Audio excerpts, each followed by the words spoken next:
अस्सलामुअलैकुम दोस्तों, मैं जमील बनारसी, मेरे YouTube चैनल पर आपका स्वागत है। दोस्तों, एक बार फिर मैं अपनी राजनीतिक टिप्पणी के साथ आपसे रूबरू हुआ हूँ। आजकल देश में चुनाव का माहौल चल रहा है और मई का महीना भी है। गर्मी अपने शबाब पर है और हीट वेव यानी गर्म लहरें भी चल रही हैं।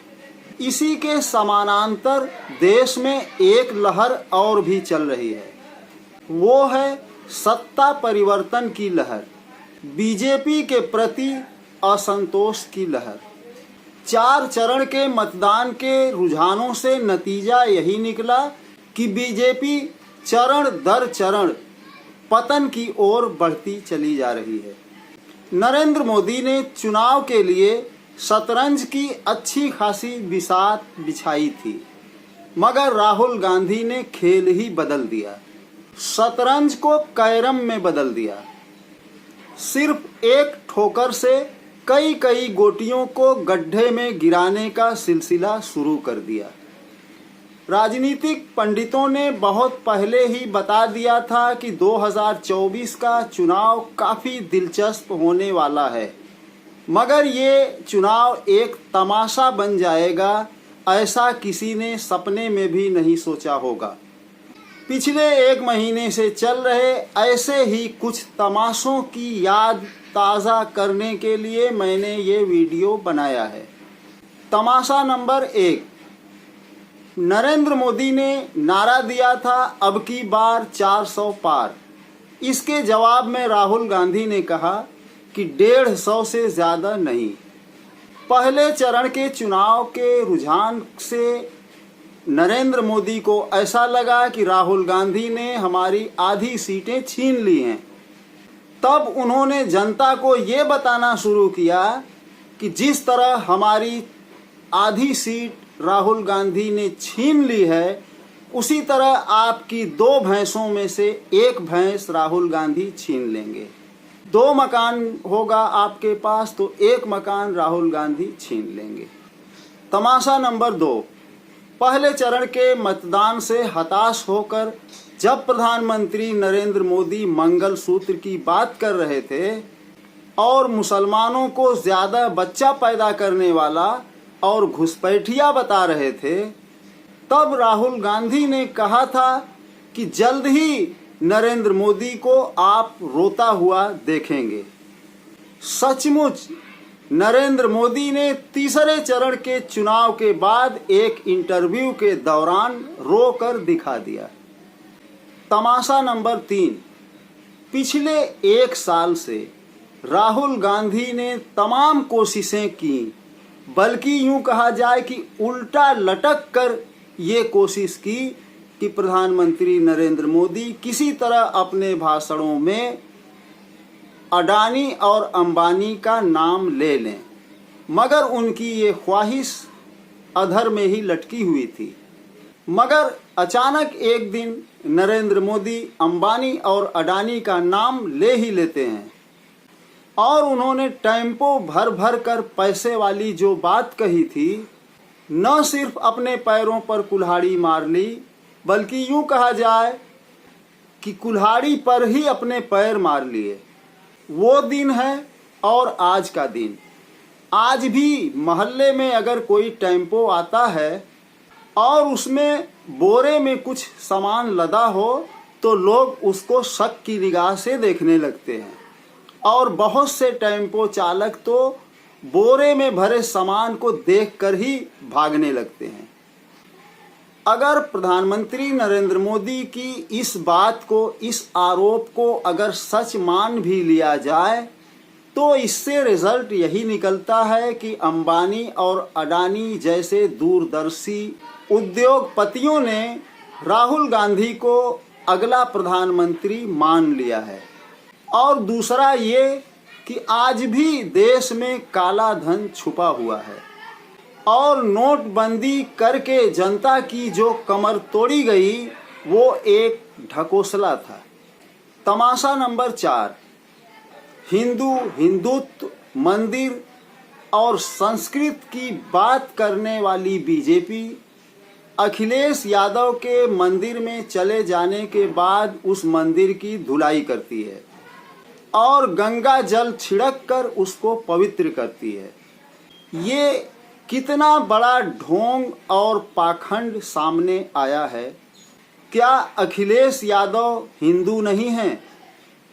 अगर अखिलेश यादव के मंदिर में चले जाने मात्र से मंदिर नापाक हो जाता है तो दलित, अति पिछड़े, आदिवासी अपने आप को किस खाने में रखेंगे? अभी भी अगर किसी को बीजेपी का असली चेहरा न दिखे तो उसकी आंखों की प्रॉब्लम है। तमाशा नंबर 5। प्रधानमंत्री नरेंद्र मोदी के बनारस रोड शो में यूपी के मुख्यमंत्री योगी आदित्यनाथ भी मौजूद थे। उन्होंने ये ऐलान किया कि आगामी 4 जून को हम यूपी को माफिया मुक्त राज्य घोषित करेंगे। ठीक उसी दिन जौनपुर के शाहगंज में एक पत्रकार आशुतोष श्रीवास्तव का गोलियों से उसका चिथड़ा उड़ाया जा रहा था। 4 जून के बाद योगी आदित्यनाथ के बाबत बीजेपी आला कमान क्या फैसला लेगा, ये उनका अंदरूनी मामला है। इस पर मैं टिप्पणी करना नहीं चाहूँगा, मगर केजरीवाल के बयान ने यूपी की सियासत को हिलाकर रख दिया है और यूपी के मतदाताओं पर बहुत बुरा असर डाला है। केजरीवाल के मुताबिक 4 जून के बाद मुख्यमंत्री आदित्यनाथ से मुख्यमंत्री की कुर्सी छीन ली जाएगी और बीजेपी को प्रधानमंत्री बनाने का मौका मिला तो नरेंद्र मोदी प्रधानमंत्री नहीं बनेंगे बल्कि अमित शाह प्रधानमंत्री बनेंगे और नरेंद्र मोदी रिटायर हो जाएंगे। तमाशा नंबर 6। नरेंद्र मोदी को ऐसी खुशफहमी हो गई थी कि राम मंदिर के सहारे उनकी चुनावी नैया आसानी से पार हो जाएगी। तब वे मुसलमानों के खिलाफ जहर उगल रहे थे और माहौल खराब करने की कोशिश कर रहे थे।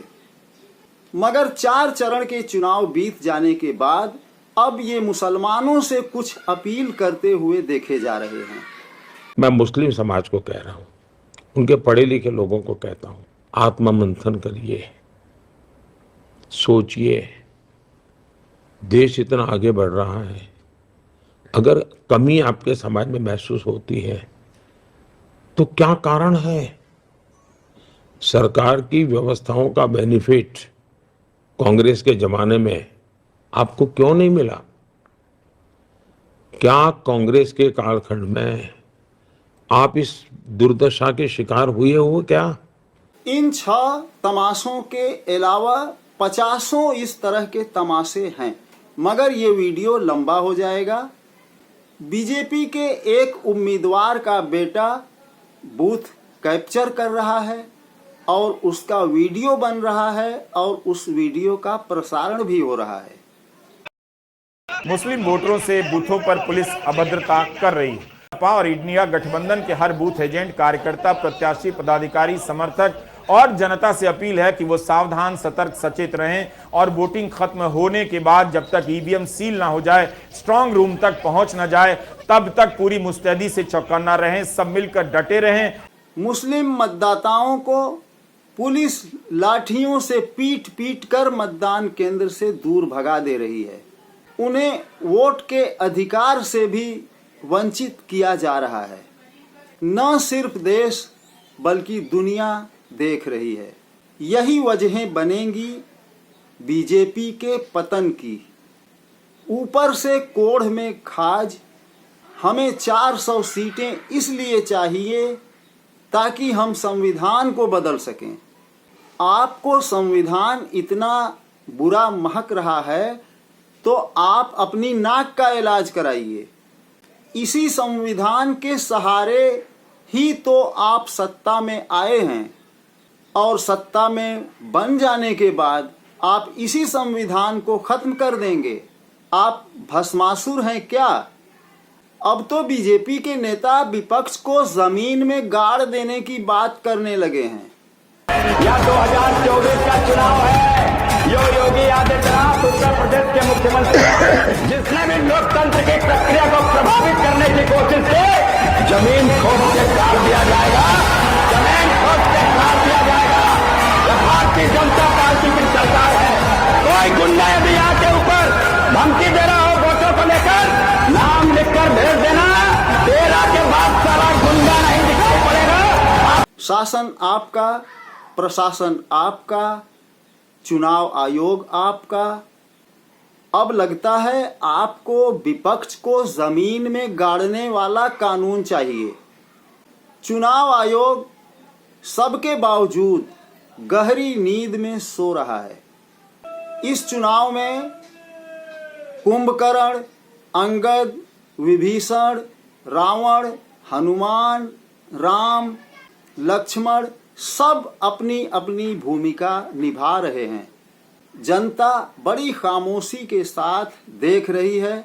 हमें ज्यादा कुछ बताने की जरूरत नहीं है। जनता सब कुछ देख रही है।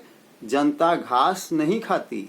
पिछले 10 सालों से आपने घास खिलाने की बहुत कोशिशें की। थोक के भाव झूठ बोल बोलकर नेहरू, इंदिरा और राजीव गांधी को गालियां देकर और जनता को एक दूसरे संप्रदाय से डरा डरा कर आप 10 साल आराम से ठेल ले गए। और मास्टर स्ट्रोक समझकर नरेंद्र मोदी ने कर्नाटक की एक आम सभा में कहा था कि कांग्रेस ने हमें 91 गालियां दी। जनता पर इस बात का बहुत गलत असर पड़ा। आप फर्ज कर लीजिए एक शख्स हो, दाढ़ी टोपी वाला हो और उसका नूरानी चेहरा भी हो और आपसे कहे कि ये जो फला औरत आप देख रहे हैं इसने हमें चप्पलों से मारा, तो आपके दिमाग में फौरन ये ख्याल आएगा कि आखिर उसने क्यों मारा। कुछ तो दाल में काला है, कुछ तो गड़बड़ होगा। प्रधानमंत्री नरेंद्र मोदी के इस टोटके का असर बहुत गलत पड़ा। जनता ये सोचने लगी कि आखिर आपको क्यों इतनी गालियां दी जा रही हैं। आप अपने से उम्रदराज एक नेत्री को कहते हैं कि भाग गई या भाग जाएगी, रे ते करके बात करते हैं। ये है आपका महिला सम्मान और एक विधवा के प्रति हमदर्दी। दोस्तों, इस वीडियो में बस इतना ही। मिलता हूं अगले वीडियो में एक नए विषय के साथ। जय हिंद, जय भारत, हिंदुस्तान जिंदाबाद, संविधान जिंदाबाद।